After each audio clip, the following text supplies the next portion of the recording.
Olá, muito bom dia. Esse é mais um espaço do Cantinho da Verdade e estamos aqui para mais uma viagem na lição da Escola Sabatina. E como sabem, nós começamos esse projeto já no domingo passado e no domingo passado estudamos aqui a lição número 8 com o obreiro York e também com o nosso pastor Maurício. E por ser interessante, então estamos profundamente decididos que vamos dar continuidade até onde o nosso Senhor quiser. Bem, na lição número 8 nós falamos sobre a vida moldada em Cristo e um discurso do Espírito, discurso do Espírito e resumidamente nós conseguimos compreender, assim, de forma mesmo resumida, que quando alguém é transformado por Cristo Jesus, então essa pessoa abandona o velho homem e é revestido pelo novo homem. Nesse caso, estaríamos aqui a dizer que essa pessoa abandona a justiça própria e passa então a ser vestido com o manto da justiça de Cristo Jesus. E claro, a maneira como a pessoa fala, os assuntos que fala, o seu procedimento nunca mais será o mesmo, mas será de acordo com aquilo que é a atuação do Espírito Santo na sua vida. Então você que está aí do outro lado, siga a nossa página, o Cantinho da Verdade Presente, e se inscreva no nosso canal do YouTube também, o Cantinho da Verdade Presente. E ativem o sininho das notificações. Bem, por hoje mesmo, nós estaremos começando com a lição número 9.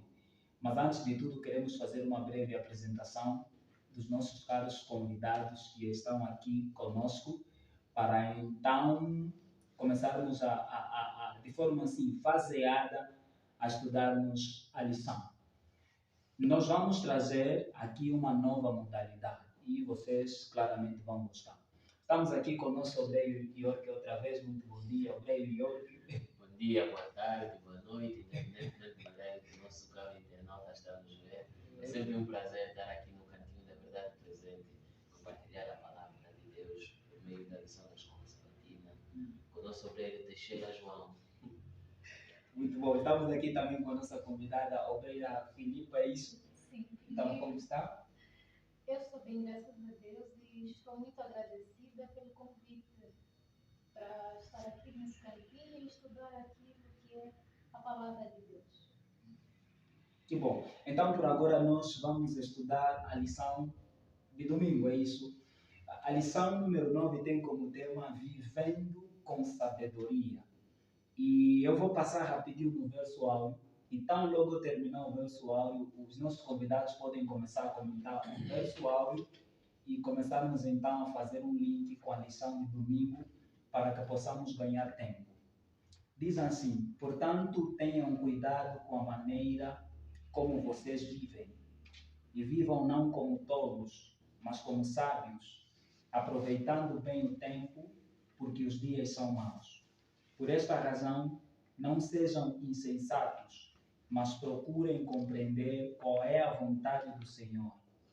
Isso nós podemos encontrar esses versos em Carta aos Efésios, capítulo 5, verso 15 e o verso 17.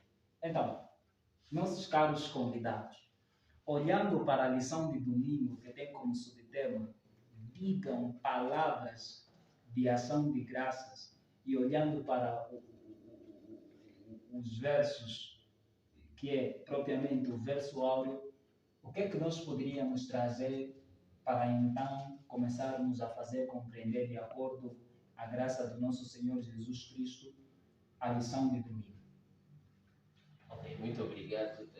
Queremos aqui apresentar uma questão que é a preocupação do apóstolo Paulo quanto a esta carta. Nós agora estamos aqui no capítulo 5 exatamente, porque o apóstolo Paulo, a semana passada, nas lições passadas, nos ensinou uma maneira de vivermos moldada no Espírito. E realmente, se nós analisarmos o contexto que nos é apresentado, nós vamos perceber que a maior preocupação é a questão do batismo do Espírito Santo. Agora, quando o autor da lição nos apresenta aqui a questão do valor que cada um de nós deve ter e devemos perceber o quanto nós valemos para o reino de Deus, ele traz aqui duas ilustrações, né? Em primeira instância traz a ilustração de um jarro valioso, mas quem o possuía não sabia o valor exato deste jarro. E traz-nos o autor de outra lição também um quadro precioso que pertence a um escritor, Picasso, que é muito famoso. E fala-nos exatamente de nós termos uma joia preciosa e nós não conhecermos o valor desta joia. Só que o que acontece? A lição agora vem nos ensinar que nós não temos uma joia preciosa, nós somos uma joia preciosa aos olhos de Deus. E essa aqui é a preocupação do autor da lição ao longo desta semana. Nos mostrar que nós valemos mais do que aquilo que nós achamos que valemos. Sabe, existe um pensamento filosófico que diz assim: você não é aquilo que você pensa, você não é aquilo que você pensa, você é aquilo que você é. Ou melhor, se você olha para o ser humano nos nossos dias de hoje, e é a preocupação que vamos encontrar aqui hoje na lição, você olha para o ser humano, por exemplo, um alcoólatra, alguém sem valor, alguém sem conhecimento, sem valor na sociedade, e você diz assim: esse sou eu. E pensamos que o ser humano em geral deve ser assim, a raça humana em geral deve ser assim, porque temos na nossa mente que Deus nos colocou neste mundo para sofrermos, para vivermos uma vida mendigando. E o autor da lição da semana nos diz que nós somos uma joia rara e preciosa aos olhos de Cristo. E em Desejar de Todas as Nações, no capítulo 26, acho uma escritora que tem muito, mas muito valor para a Igreja Adventista do Sétimo Dia, Ellen White, né? Estamos aqui a citar Ellen White, como podíamos ter citado também aqui Descartes e outros conceituados. Então, ela diz que quando Jesus Cristo caminha em direção a Jerusalém, ele, ao olhar para aquilo que ia acontecer em Jerusalém, ele aproxima com uma alegria tal, e os discípulos até não compreendem. E olha que era a primeira vez nas Sagradas Escrituras, isso aparece no relato de Lucas 11, Marcos 11, desculpa. Era a primeira vez na Bíblia Sagrada em que Jesus, ao andar com os discípulos, ele vai na frente. Anteriormente, antes disso, os discípulos passavam na frente, mas naquele dia ele passou na frente com o rosto de muita alegria. Mas alguém vai se perguntar: mas se Jesus sabia que ali vai morrer, por que estava indo contente? Porque ele sabia que ia buscar a joia. Ali começaria o processo de resgate das joias preciosas que somos nós. Então, esta aqui é uma introdução que nós podemos trazer aqui para a nossa lição, e trazendo já o contexto de ação de graça que o apóstolo Paulo nos traz, de acordo com Efésios 5, no capítulo 1, no versículo 1, exatamente no versículo 2. Amém. Então, obrigado, Filipa. É Filipa, não é? O que tem a nos dizer sobre o verso áureo, olhando então também para a lição de domingo? O verso áureo desta lição é muito interessante. Paulo ele nos pede para refletirmos na maneira como vivemos e termos cuidado, porque na verdade nós representamos um reino eterno. Carregar o nome cristão não é uma coisa simples, como parece ser. Então Paulo diz assim: olha, vocês que aceitaram a graça de Jesus, estava a falar para os convertidos em Efésios e está a falar para nós. A Bíblia é atual, né? E ele diz assim para termos cuidado na maneira como vivemos. Precisamos viver como sábios e não como tolos, como insensatos, como aqueles que não conhecem a graça, aqueles que não conhecem a luz. Precisamos viver como filhos da luz e não das trevas. A lição de domingo tem tudo a ver com o verso áureo, com o tema da lição. Me chamou muito a atenção o tema, O tema é digam palavras de ações de graça. A Bíblia nos apresenta que as palavras, nos apresenta essa verdade, que as nossas palavras refletem aquilo que tem no nosso coração. E o nosso coração, ou o nosso pensamento, reflete aquilo que somos. Então, praticamente está a falar a respeito do nosso comportamento.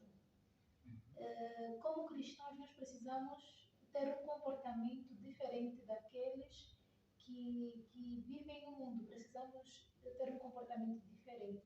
O livro de Efésios começa a nos dizer que precisamos ser imitadores de Deus. Imitadores de Deus. E imitando Ele no seu amor.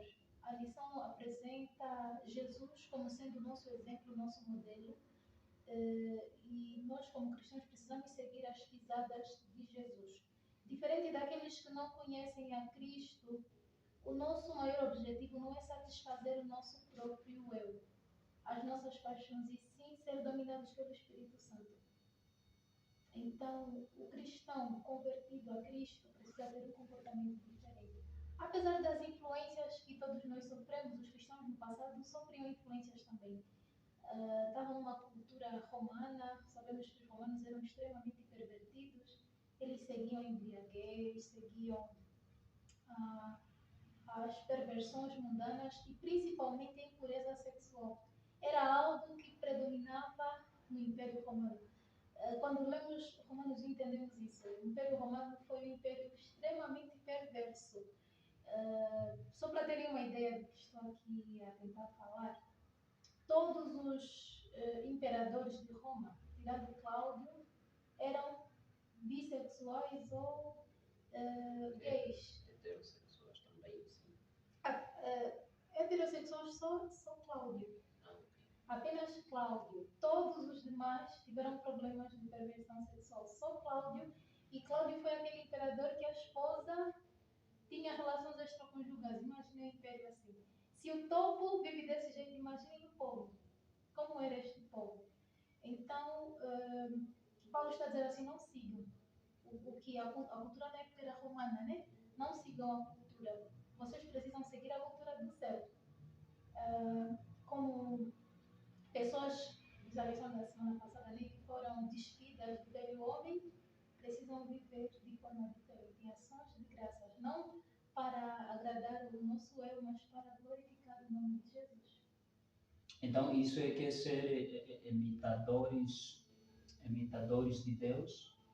Quando eu imito a Deus, imito a Deus, claramente estaria a dar a ação de graças. A ação de graças, dizer palavras de ação de graças envolve, assim, essencialmente imitar a Deus.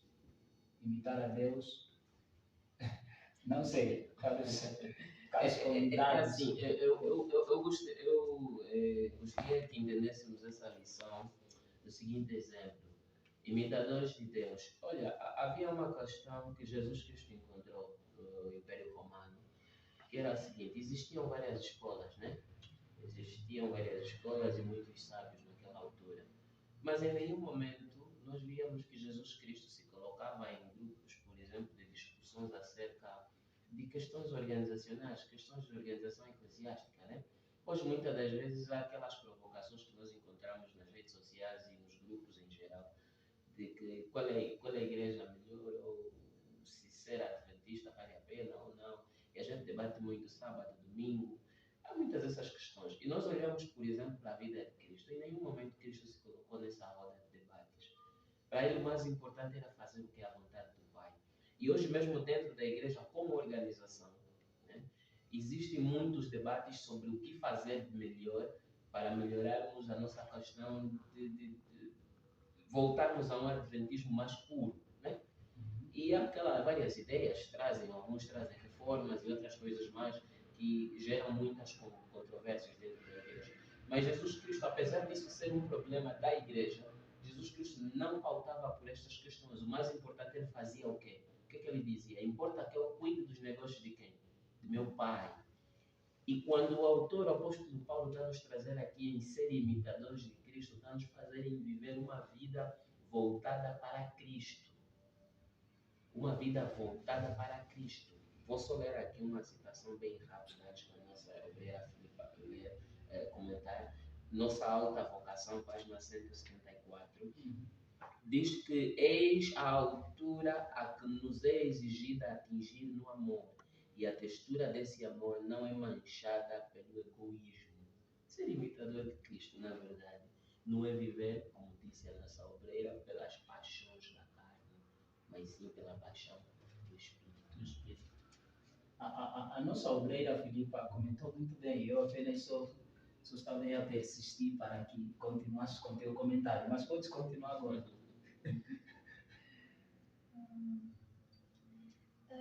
Como disse muito bem, o objetivo é vivermos,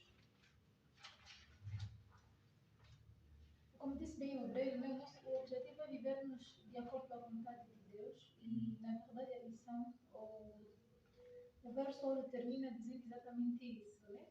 Procurem compreender, primeiro precisamos compreender para depois viver. Procurem compreender qual é a vontade do Senhor. O livro de 1 Tessalonicenses, capítulo 4, versículo 3, nos diz qual é essa vontade do Senhor. Diz assim: porque esta é a vontade de Deus, a vossa santificação. Então, resumidamente, o que a lição nos quer dizer é: precisamos nos santificar, porque essa é a vontade do Senhor. Isto é ser imitador de Deus. Ser santo como Ele é santo, passar nesse processo de santificação, nos assemelharmos ao caráter de Cristo. É isso que Deus quer, é isso que Ele deseja, como filhos da luz, que tenhamos uma vida de santificação, que não é uma obra de um momento, mas é uma obra de uma vida toda. Nosso caráter ser transformado à semelhança do caráter de Jesus. E o interessante é que no verso 1 do capítulo 5, e olhando para a pergunta de hoje, que diz o seguinte: em que sentido os crentes deviam ser imitadores de Deus? E eu compreendi já a partir dos vossos comentários, mas o interessante é que Paulo, ele direciona aos cristãos de Éfeso a imitarem não uma outra qualquer coisa, não uma outra pessoa, mas a imitarem quê? A Deus. Isso também nos levaria a compreender que Paulo aponta assim Deus como nosso modelo, Cristo como nosso modelo. Quer dizer que fora de Cristo não existiria um outro modelo. E quando Paulo, por exemplo, fala a Timóteo, acho que é a Timóteo, sede meu imitador, acho que é a Timóteo, não é? Ele diz que sede meu imitadores, assim como eu sou imitador de Cristo. Aí eu encaro o apóstolo Paulo como um submodelo. Cristo modelo e Paulo exemplo, submodelo. Quer dizer, que quando eu olho na vida de Paulo, indiretamente estou olhando na vida de Cristo. Porque a vida de Paulo reflete Cristo. Então, é muito interessante. Eu não sei se ainda temos muito tempo, mas é que olharíamos então quais são os apelos que nós podemos fazer para essa lição que demanda a questão de dizermos palavras de ação e de graças, porque vejam que na introdução o autor faz menção o que os pagãos valorizam, o que os crentes valorizam. Assim, nos nossos dias, o que é que o cristão valoriza e o que é que o não cristão valoriza. E isso talvez pode fazer toda a diferença, porque vivemos num mundo tão mesclado, onde há trigo e joio, e que muitas vezes é difícil discernir quem é trigo e quem é joio, mas a partir dos valores, nós podemos compreender então quais são os valores dos cristãos e quais são os valores dos não cristãos. Terminaríamos com os vossos apelos comentados para que então possamos encerrar a lição de domingo, dentro de 5 minutos. 2,5 para cada. Desculpem se eu vou precisar de tempo. visão é bem complicada, mas o conhecimento de Deus é o fundamento de toda a verdadeira educação e de todo o serviço verdadeiro. É a única salvaguarda real, diz Ellen White, contra a tentação. Por ele unicamente nós podemos tornar-nos semelhante ao caráter de Deus. E o autor, até ao fazer a ilustração, ele diz que, desculpem aqui a comparação, mas ele diz que o porco, por exemplo, gosta da lama e tem prazer nisso. Sabe, porque o mundo hoje em dia nos ensina que isso começou com a questão do racionalismo que surgiu na França, que aquilo que você faz, desde que não incomoda o outro, é lícito, né? Que faça, porque te torna alguém bem, te torna alguém feliz. Porque hoje em dia o que está em jogo é a felicidade a todo custo da raça humana, desde que a minha felicidade não atrapalhe a felicidade da Filipa, não atrapalhe a do João. Mas o que acontece? Se nós olharmos para esse âmbito, o porco gosta da lama e é ali o habitat dele natural. Mas todos nós aqui sabemos que a lama é prejudicial. Então, eu vejo que o cristão deve se deleitar em buscar os prazeres aonde em Deus. Porque nós, na verdade, temos um valor e somos preciosos a Deus, perante Deus. E o apóstolo Paulo aqui está nos dizer que devemos, acima de tudo, andar no amor como também Cristo amou e se entregou a si mesmo por nós.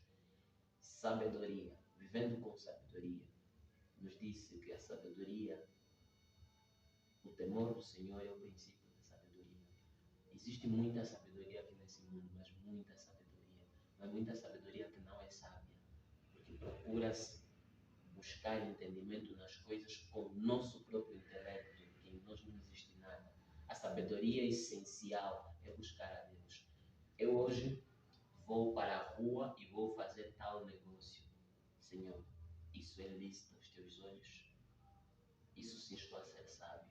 Mas agora me deleitar nos meus próprios prazeres e dizer que eu sou feliz desse jeito, a felicidade não se baseia nisso.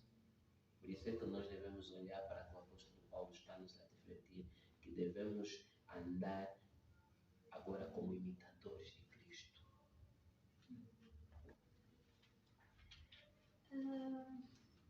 O apóstolo Paulo escreveu aos Coríntios, no primeiro capítulo, no versículo 31 seguinte: quer comais, quer bebais, ou façais qualquer outra coisa que seja para a glória de Deus. O cristão valoriza isso. O cristão pode fazer as coisas que o mundano faz.